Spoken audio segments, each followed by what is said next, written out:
Every year, my family comes early to this spot right here in front of the bike shop and J&H Printing to get ready to watch the lentil parade. We sit in the shade of these trees and enjoy the protection from the hot sun. The downtown trees are fantastic. They offer shelter from the sun, they provide a barrier between the roadway and the walkway. They help lower the temperature of our downtown public spaces. As the climate warms, we need more trees, not fewer. Like everyone else in the community, I want to see our downtown thrive, to see our public spaces bustling with people walking around and enjoying the outdoors. We look forward to the day when there are no empty storefronts and downtown is a destination rather than just something you drive through. Which is why I believe that the best thing we can do for the future of our community is cut these trees down.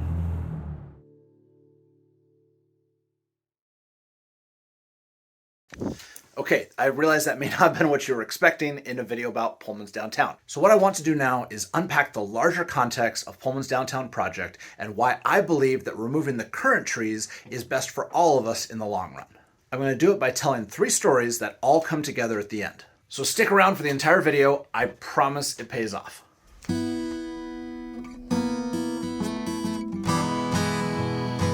It's hard to imagine Pullman 130 years ago.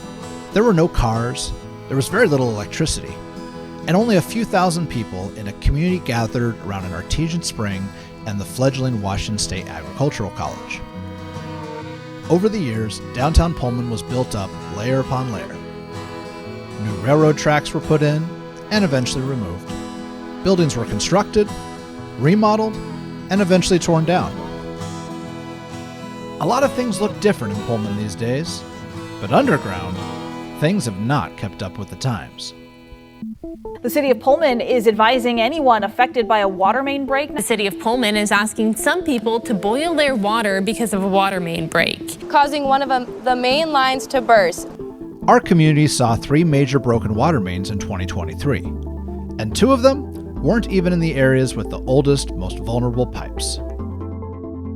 Last April, several blocks of downtown and Lower College Hill lost their water supply when a water main ruptured in the middle of the South Fork of the Palouse River. Apparently, some kid threw a rock off the bridge and struck the pipe, sending a geyser of water from the air.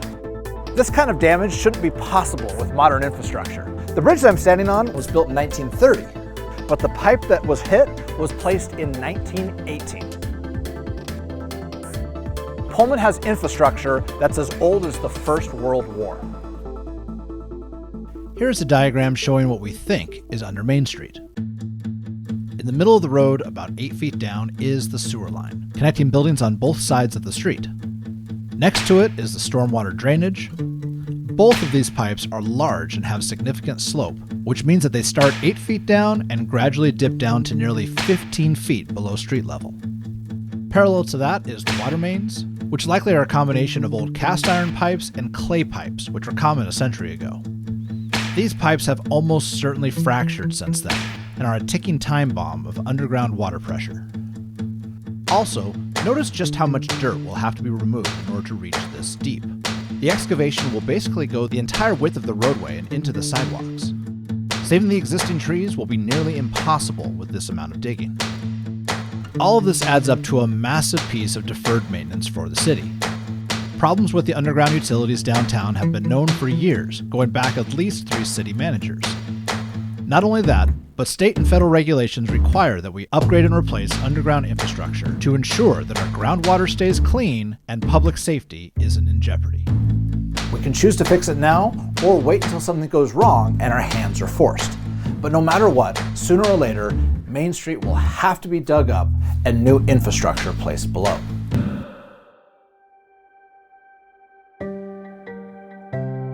In the late 2010s, a grassroots movement to help recover walkable areas of town began taking hold in Pullman. People started talking about adding more trails, fixing breaks in existing walkable areas, and transforming our downtown into a pedestrian-friendly and multimodal gathering place. Lots of local groups got involved, several outside consultants were brought in, and the entire community started to discuss what a reimagined downtown could look like.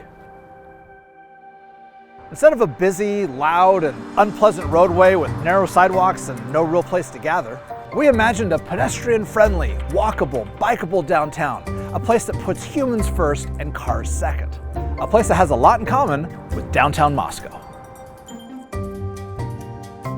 You see, downtown Moscow didn't happen overnight.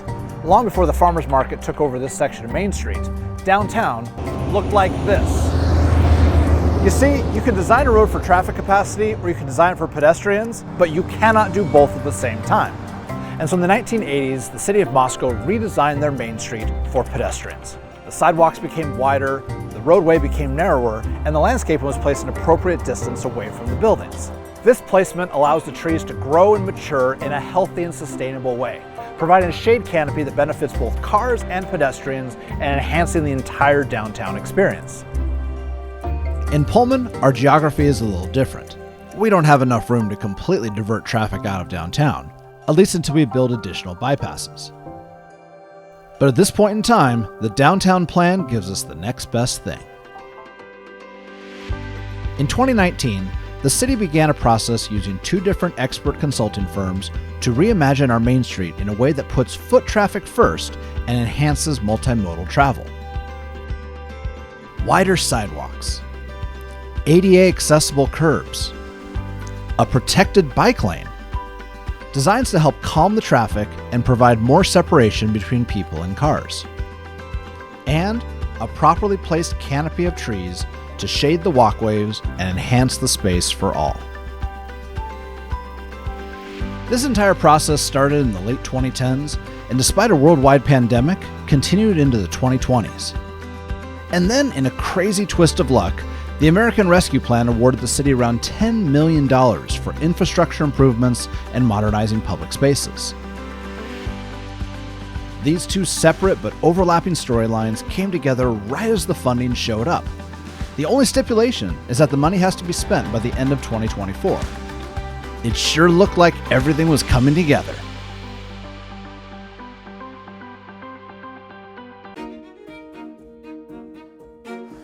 Like I said at the beginning of this video, I love having trees downtown. And the end goal of these projects is a walkable, more pedestrian-friendly city center. So really, the question isn't, do we want to have a nice downtown? No, the question is actually, are we willing to do the hard things now so that we can have a nice downtown in the future? Any project that excavates down to the depth of the existing pipes is going to fatally damage the tree roots. This is a flaw that is at the heart of why saving the current trees is impractical. You see, they were never planted correctly in the first place. These are 25-year-old ash trees, a species not native to the Palouse and not particularly suited for this urban environment. But instead of being planted in appropriately designed root boxes, these trees were put directly in the soil next to the sidewalks, where they would grow up, break up the pavement, and lead to all this nonsense. As it is, if we do nothing, these trees will continue to break up the concrete and create uneven surfaces. Also, because they are planted so close to the buildings, most of the trees have had to be limbed heavily on the building side, meaning that they will become more and more top-heavy and eventually lean out over the street. There's really no scenario where these current trees survive the next 10+ years. One way or another, they're going to come out, either because they become a hazard or the roots get damaged and they die on their own. That brings me to my final point, and I want to ask you a question in the form of a thought experiment. If you could take a time machine and go back to the late 90s, would you plant these exact same trees in the exact same way? If your answer is no, then you have to be in favor of the new downtown plan.